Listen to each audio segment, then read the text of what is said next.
This is insane. Downtown talent right here. 2020 is on track to become one of the worst fire seasons on record. We had to run and get in the truck and go. I'm 55 years old and I've never been homeless.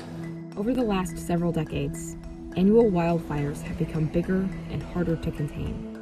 My community is on fire and we're here to protect our community, but we can only do so much. Sometimes it felt very like we weren't able to do anything. It was futile. So what's changed that's made fires so much worse? And what can we do to fix it?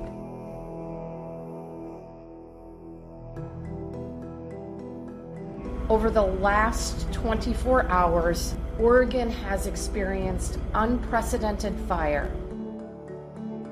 Fires across Washington, Oregon, and California are setting records for some of the largest fires we've ever seen, burning millions of acres of land.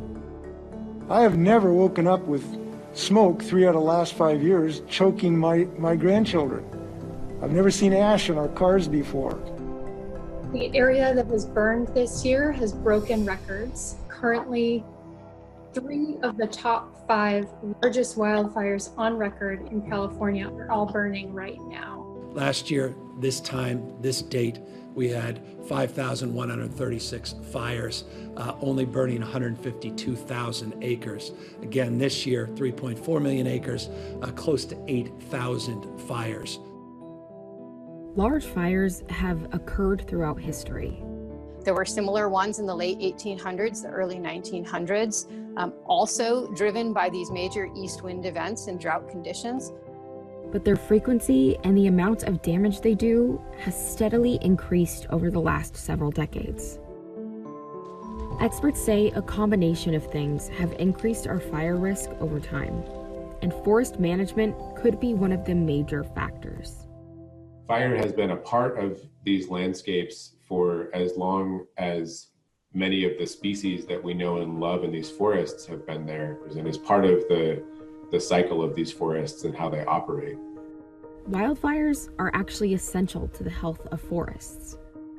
Naturally occurring fires help clear out dead and diseased plants and promote biodiversity in the ecosystem. Many trees have evolved to be very fire resistant. For example, redwood trees have very thick bark that's kind of spongy, and it makes them very resistant to wildfires. It's also important for things like the dispersal of seeds from pine cones.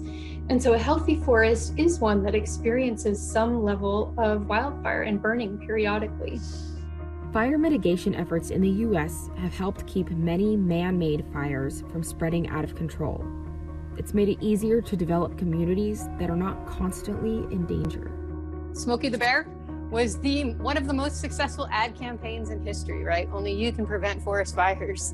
Fire suppression is very much a human construction in order to keep fire out of our communities and to protect people and where we live. But it's also prevented these low-level natural fires from occurring frequently, which can make fires much worse when they do happen. When these fires burn, because there's been a buildup of vegetation, because we've taken fire out of the equation, then they do burn more severely, and it can take a long time to recover.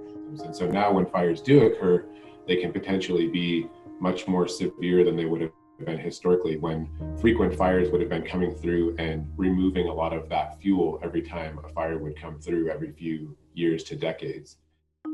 Additional factors like high wind, lack of rain, and ignitions from urban development greatly increase fire risk, especially in western states with drier forests. But climate change has been a driving force in fueling these fires.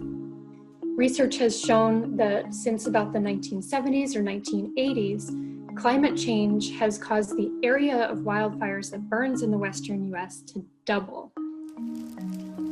Temperatures in the Southwest, where many large fires occur, have steadily increased, with many areas reaching 98 degrees regularly during the summer, and some areas reaching as high as 130, severely reducing snowpack and other water resources.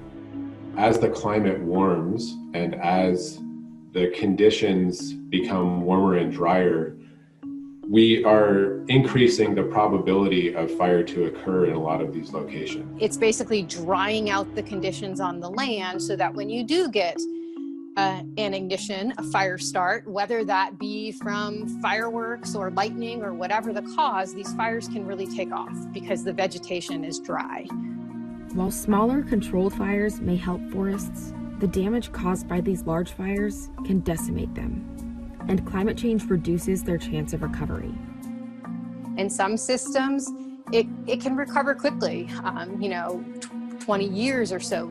In other areas, it can take hundreds of years. And in some areas, the reality is with climate change, it's possible we may not get forests back because the forests that started growing there 200 years ago, they started growing under a very different climate than we have now. Taking a more aggressive approach to vegetation management might be able to help lower the risk of widespread wildfires.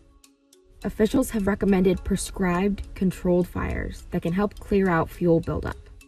We do need to think about more prescribed burns in the Southwest US, which is something that's been done in the Southeast region of the US for a long time with great success. It's finding a balance, and unfortunately, I think over the last 80 years or so, the pendulum definitely swung more towards fire suppression, and now we're trying to bring prescribed fire back, but that's challenging. But forest management measures alone are probably not enough to fix these problems. Climate change is expected to continue to cause our wildfire seasons to be longer and more intense. And we need to be working our hardest to try to reduce our greenhouse gas emissions so that we prevent these fires from growing even more extensive in the future. The forests are going to be changing. The pace of that change is really what has a lot of us concerned right now in terms of how resilient these forests are going to be. I think in recognizing that it is lots of different causes that can actually lead to solutions because it gives us lots of different things that we can address.